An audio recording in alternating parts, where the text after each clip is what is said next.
12 বছরের বেশি সময় পর কারামুক্ত হয়েছেন ডেস্টিনি গ্রুপের ব্যবস্থাপনা পরিচালক এমডি রফিকুল আমিন।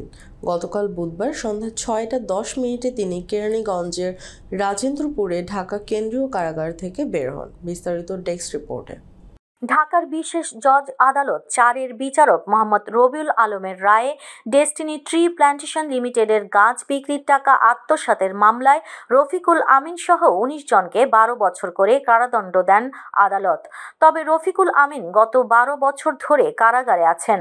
রায়ের আদালত বলেছেন, কারাগারে থাকার বয়স সাজা থেকে বাদ যাবে। 2012 সালের 11 অক্টোবর থেকে ঢাকা কেন্দ্রীয় কারাগারে আটক ছিলেন রফিকুল আমিন। সেই হিসেবে তার সাজা খাটা শেষ হয়েছে। আসামিরা ঢাকার মুখ্য মহানগর হাকিম আদালতে আত্মসমর্পণ করে জামিন চাইলে ঢাকা মহানগর হাকিম মোহাম্মদ সাইফুর রহমান 10,000 টাকা মুচলেকায় আগামী 10 জুন পর্যন্ত এ জামিন মঞ্জুর করেন।